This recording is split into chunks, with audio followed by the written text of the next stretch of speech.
Break के बाद आपका स्वागत है। बात हो रही है संबल तलाशती शिक्षा पर। जिस तरह से प्रदेश सरकार की ओर से स्कूलों में पढ़ाई के स्तर को आंकने के लिए संबलन अभियान चलाया गया, क्या उसके बाद हालात सही हैं, तमाम मुद्दों पर गौर किया जा रहा है। हमारे साथ चर्चा में खास मेहमान भी है, प्रताप जी जुड़े। प्रताप जी, जिस तरह की बात की जाए, अगर संबलन अभियान की अभी तक की जो तस्वीर बताई प्रकाश जी ने, कहा कि प्रदेश में संबलन अभियान अच्छी मुहिम है, लेकिन जो स्तर है वो सही नहीं किया जा सकता इस अभियान के बाद। साथ अश्विनी राम गोपाल जी जुड़ चुके हैं, जो कि कांग्रेस के शिक्षा प्रकोष्ठ के संयोजक हैं, अध्यक्ष हैं। राम गोपाल जी, बड़े अभी चर्चा हो रही थी कि सरकार ने संबलम अभियान शुरू किया है, लेकिन बड़ी बात यह आती है कि 1.25 लाख शिक्षकों के पद रिक्त हैं। जो जिला शिक्षा अधिकारी हैं उनके पास कंप्यूटर नहीं है, उनके पास साधन और सुविधाएं नहीं है। आखिर में किसका संबल करना चाहते हैं? स्कूलों में शिक्षक नहीं है, आखिर में किस तरह का संबल? क्या सरकार केवल योजनाएं बनाकर और केवल देखकर ही एक योजना चलाकर केवल ढकोसला पीट रही है, या वास्तव में संबल करना चाहती है? देखिए, आपने बहुत सही बात पूछी है। दरअसल संबल सरकार सबका ही करना चाहती है। सबसे पहले आज समाज के विभिन्न वर्गों के अंदर ये बात चर्चा की जा रही है, इस पर काफी गंभीरता से है ना, तो सरकार की आलोचना भी हो रही है कि प्राथमिक शिक्षा का स्तर गिर रहा है।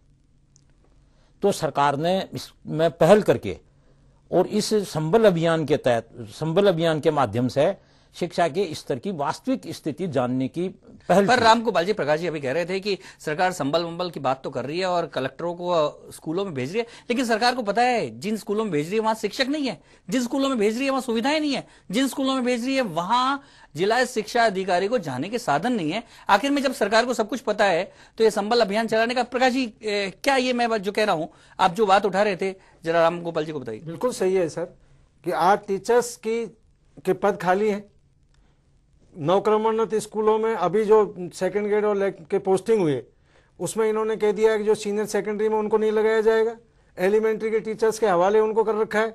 और बहुत महत्वपूर्ण बात यह है कि आरटी एक्ट की जो धारा 27 है, जिसमें यह कहा गया है कि राष्ट्रीय आपदा, 10 वर्षीय जनगणना और जो मतदान संबंधी कार्य है उसमें टीचर को लगाया जा सकता है। राम गोपाल जी, क्या आपको लगता है कि केवल अभियान चला देने से, कुछ लोगों को निरीक्षण के लिए भेज देने से प्रॉपर संबल हो जाएगा विद्यालयों का? देखिए, पूरा नहीं हो लेकिन आंशिक तो होगा।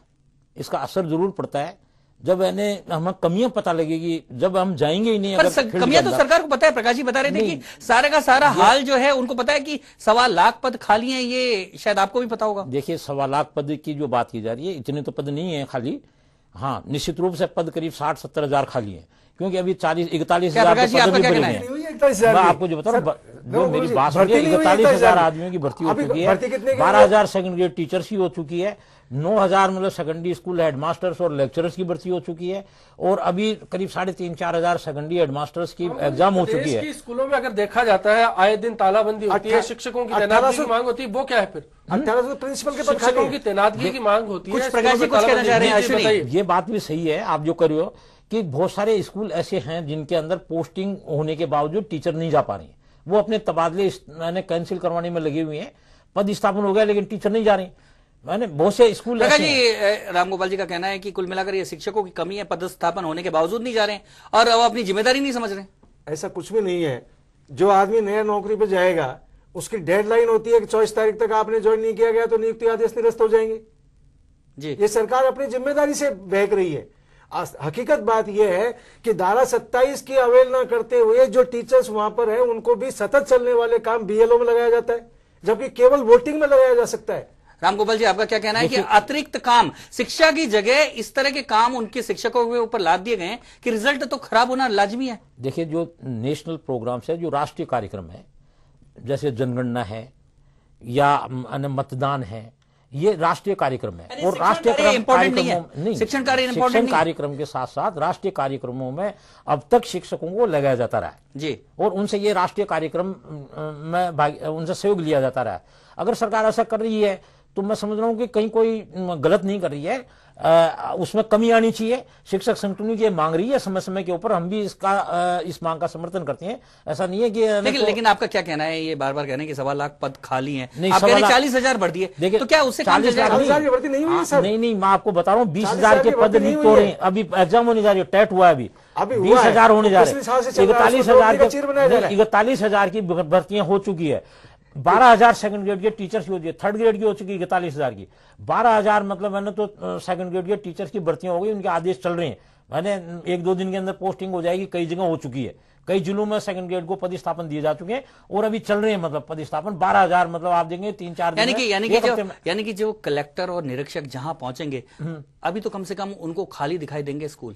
रामगोपाल जी देखिए, बिल्कुल आप जो कह रहे हैं कि आज की तारीख में जिनका पदस्थापन चल रहा है, जिन जगह पर नहीं है वहां पर तो खाली है ही, हम स्वीकार तो वहां संबल अभियान चलाने से क्या फायदा फिर? नहीं, संबल अभियान वहीं नहीं चला है, ये जो कह रहे हैं संबल अभियान चला है प्राथमिक स्कूलों के अंदर जी। प्राथमिक स्कूलों के अंदर हम 41,000 उनके पदस्थापन दे चुके हैं, 41,000 की नियुक्ति हो चुकी है, 20,000 की अभी और नियुक्तियां होगी, क्योंकि ये तो प्रक्रिया की एक व्यवस्था की बात है। लेकिन कहीं एक टीचर कम है, कहीं 2 टीचर कम है, लेकिन इससे कोई स्कूलों के हालात तमाम जगहों से हमारे सामने है। अलवर में जब कलेक्टर पहुंचे तो कैसी स्थितियां थी स्कूल की, क्या कहा उन्होंने, आइए देखते हैं।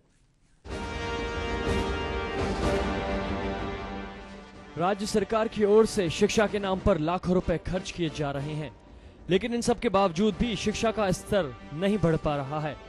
हालात ये है कि शासन और प्रशासन की ओर से आंकड़ों के खेल में साक्षरता की दर तो बढ़ाई जा रही है, लेकिन बच्चों का शैक्षणिक स्तर अभी भी राम भरोसे ही है।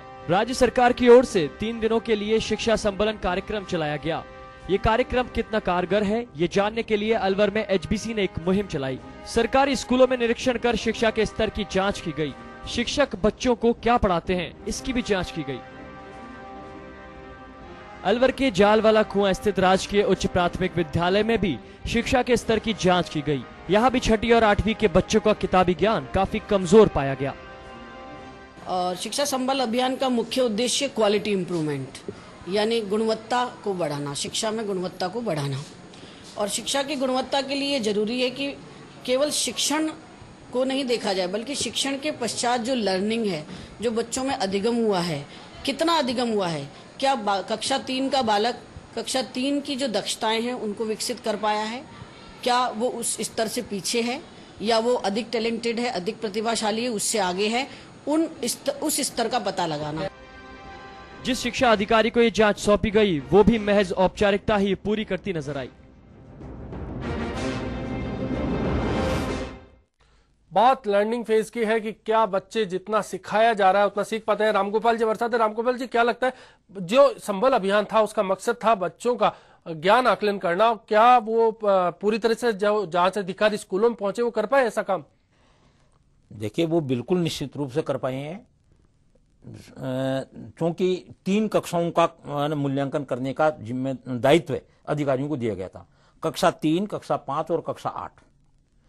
आज कक्षा 4 तक परीक्षा नहीं हो रही है ना। बच्चों को आज कक्षाओं के अंदर पढ़ा नहीं रहे शिक्षक बंधु, वो देख रहे हैं कि कक्षा 4 तक जब परीक्षा नहीं हो रही है तो हमें पढ़ाने की कोई जरूरत नहीं है। अभिभावक ध्यान नहीं दे रहे हैं कि बच्चा ने फेल तो होगा नहीं, तो गांव के अंदर वो भी है ना, तो बच्चों की उपेक्षा कर रहे हैं, वो भी इस बात पे ध्यान नहीं दे रहे कि मेरा बच्चा पढ़ता है कि नहीं पढ़ता है। बच्चा स्कूल में जाता है, खेल कूद करके वापस आ जाता है। आज स्थिति है कि 4ठी क्लास तक परीक्षा न होने से बच्चे को जो 4ठी क्लास तक का ज्ञान होना चाहिए वो नहीं हो रहा है। क्या प्रकाश जी, कुल मिलाकर रामगोपाल जी का कहना है कि 3री कक्षा तक के तो शिक्षक पढ़ाते ही नहीं है। देखो, ये बिल्कुल गलत बात है। और ये जो परीक्षा नहीं हो रही है, मैं आपको नई जानकारी दे रहा हूं कि अब सतत और समग्र आकलन शुरू किया गया है, जिसमें लगातार उसका इवेल्युएशन होता है। और जब 2013 से सीसीई पूरी 8वीं तक लागू हो जाएगा, तो ये जो परीक्षा नाम का भय था, इसको हटाने के लिए निरंतर टीचर्स को उसका प्रोफाइल रखना होगा। और जहां परीक्षा नहीं हो रही है वो उसका प्रोफाइल रखते हैं, वर्कशीट रखते हैं। और जो संबलन में आपने जो पहल की है, मैं ये सोचता हूं कि जो संबलन होकर के जो परिणाम सामने आए, उनका विश्लेषण करने के बाद क्या सुझाव होने चाहिए, तो मैं ये समझता हूं सबसे पहले तो आरटीई की धारा 19, 25, 21 और 27 की पालना की जा करके शिक्षक का सुदृढ़ीकरण किया जाए, उसको राजनीति से मुक्त किया जाए, नंबर 1। नंबर 2, जो हमने सीसी पैटर्न लागू किया है, उसकी जो इन्होंने एनसीएफ 2005 और एनसीईआरटी का जो पाठ्यक्रम लगाया है, बड़ी विडंबना है कि हम उसका की पूरी ट्रेनिंग फुल फेज पर टीचर्स को अवेलेबल नहीं करा पाए हैं।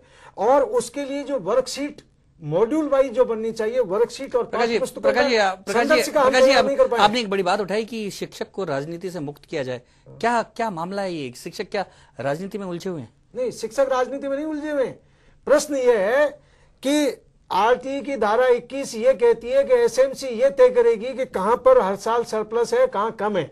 उसका डीओ कंसोलिडेट करने के बाद गुण अवगुण के आधार पर जो नियुक्ति अधिकारी है, जो उसका अधिकारी जिसको शिक्षा सेवा नियमों में जिसको अधिकृत किया गया है, वो अधिकारी ट्रांसफर करेगा। बाड़ेबंदी करके राजनीतिक आधार पर, विधायकों की इच्छा के आधार पर टीचर्स को पुश किया जा रहा है। राजनीतिक सवाल कहीं है। शिक्षा का बंटाधार जिला शिक्षा अधिकारी एससी मीणा जी फोन लाइन पर जुड़ चुके हैं। मीणा जी, आपने संबलन अभियान के तहत सरकारी स्कूलों का जायजा लिया, खासकर जयपुर की खोन आगोरियान स्कूल में आप पहुंचे थे। क्या हालात थे वहां? क्या सही तरीके से जो अध्यापक काम कर रहे थे? क्या रिपोर्ट कार्ड मिला? हाँ जी, ऐसा है जी, ऐसा है। हेलो जी बताइए मीणा जी। हाँ, अध्यापकों का काम तो बहुत अच्छा था। अध्यापक काम कर रहे थे, समय पर आ रहे थे जी। लेकिन जब क्लासों को देखा गहराई से, तो क्लासों में जो बात होनी चाहिए वो बात मिली नहीं। क्या बात होनी चाहिए मीणा जी? क्या बात होनी चाहिए थी? हेलो, हाँ, क्या बात होनी चाहिए थी? हाँ, बात ये होनी चाहिए थी कि बच्चों की जो गुणात्मक शिक्षा है उसमें अभिवृद्धि होनी चाहिए थी जी। तो अच्छा, हमें स्कूल ऐसे मिले जहाँ पर बच्चे नियमित नहीं होते। यानी कि मीणा जी आपका कहना है कि शिक्षक तो पूरा काम कर रहे थे लेकिन बच्चे ही खराब थे? नहीं, बच्चे अनियमित थे, मतलब विद्यालय में नियमित नहीं आ रहे थे। हमने उनसे कहा इनके गार्जियन को बुलाइए और तब जाकर के एक मीटिंग लीजिए और उसमें उनको बताइए कि भाई आपके बच्चे नियमित नहीं है, तो इनको नियमित विद्यालय में भेजिए, तब कहीं जाकर गुणवत्ता शिक्षा। मीणा जी, आप तीसरी क्लास में गए, एक रिपोर्ट कहती है कि आप तीसरी क्लास में गए, बच्चे को 10 तक की गिनती पहुंची तो गिनती तक नहीं आ रही थी। तीसरी कक्षा के बच्चे को 1 से लेकर 10 तक की गिनती पूरी नहीं आई। कुछ एक लड़के थे ऐसे, कुछ एक लड़के थे, केवल 10-15% लड़के थे ऐसे। आखिर में उसके लिए जिम्मेदार किसको माना आपने? नहीं, 15% बच्चे थे और वो बच्चे थे जो रेगुलर नहीं आ रहे थे विद्यालय में। आखिर में मीणा जी सवाल ये उठता है कि किसी स्कूल में कोई बच्चा रेगुलर नहीं आ रहा है तो जिम्मेदारी किसकी बनती है? नहीं, जिम्मेदारी यह है कि हमने टीचर से पूछा कारण क्या है इसका, कि साहब हम गार्जियन को बुलाते हैं, गार्जियन आते नहीं है। अच्छा, चूंकि गार्जियन वो मजदूरी करने चले जाते हैं, उनके सामने एक परिस्थिति है जी। तो क्या आपने क्या राय दी है राज्य सरकार को, क्योंकि आप संबल अभियान में गए थे? समय है, उससे पहले उनको बुलाइए जी। हमने उनसे ये कहा कि भाई मजदूरी साहब वो 9 बजे जाते हैं तो आप उनको 8 बजे बुलाइए, उनको 7:30 बजे बुलाइए और उनकी एक मीटिंग लीजिए और उनको बताइए शिक्षा का महत्व, कि बच्चा यदि तुम्हारा फट गया तो तुम्हारी तरह मजदूरी पर नहीं जाएगा और ये भी एक ऑफिस में बैठकर अपना कार्य करेगा। धन्यवाद मीणा जी इस जानकारी के लिए, बहुत बहुत धन्यवाद। तो रामगोपाल जी, बात ये आ रही थी कि उनका ये कहना था कि शिक्षक तो अपने पूरा काम कर रहा था लेकिन विद्यार्थी ही नहीं टिक पाते हैं और इसके लिए कई बार सरकार घोषणा कर चुकी है कि विद्यार्थियों के ठहराव के लिए बड़ी योजनाएं चलाई जाती हैं। क्या वो योजनाएं सारी विफल हो गई हैं? देखिए, मैं आपको एक निवेदन करूंगा, सरकार ने बच्चों के नामांकन और ठहराव के लिए जुलाई के महीने के अंदर एक अभियान चलाया था जी, और उस अभियान का एक अलग मकसद था जी। और ये जो अभियान चलाया 2 सितंबर माह में, इसका अलग मकसद है। इसमें हमें गुणवत्ता का परीक्षण करना था कि बच्चों को जो पढ़ाया जा रहा है क्या उस कक्षा के स्तर उनका ज्ञान है या नहीं है। तीसरी कक्षा के बच्चे को तीसरी कक्षा तक की नॉलेज होनी चाहिए, 5वीं कक्षा तक के बच्चे को 5वीं कक्षा तक की नॉलेज होनी चाहिए, 8वीं कक्षा के बच्चे को 8वीं कक्षा तक की नॉलेज होनी चाहिए। लेकिन जो रिपोर्ट्स आ रही है वो निराशाजनक है। मैं रामगोपाल जी, बड़ा यही सवाल है कि आखिर में जो रिपोर्ट्स आ रही है बड़ी निराशाजनक है और ये अगर जांच भी नहीं होती तो हम सब जानते हैं कि सरकारी स्कूलों के क्या हालात हैं। आखिर में उसके लिए जिम्मेदार कौन है? क्या व्यवस्था जिम्मेदार है, शिक्षक जिम्मेदार है या वहां की परिस्थितियां जिम्मेदार है? किसको जिम्मेदार मानते हैं? देखिए, इसमें एक आदमी को तो जिम्मेदार नहीं ठहराया जा सकता है, इसमें टोटलिटी के अंदर सब जिम्मेदार है। सरकार भी जिम्मेदार है, शिक्षक भी जिम्मेदार है और प्रशासनिक व्यवस्था भी जिम्मेदार है। प्रकाश जी, आपको क्या लगता है कि जिस तरह से शिक्षा को 2 हिस्सों में बांटा गया है, प्राथमिक और माध्यमिक, क्या लगता है वहां सही तरीके से काम हो रहा है? दोनों स्तर पे अपना काम कर रहे हैं? आप जैसा कि बता रहे थे कि अधिकारी कुछ नियुक्ति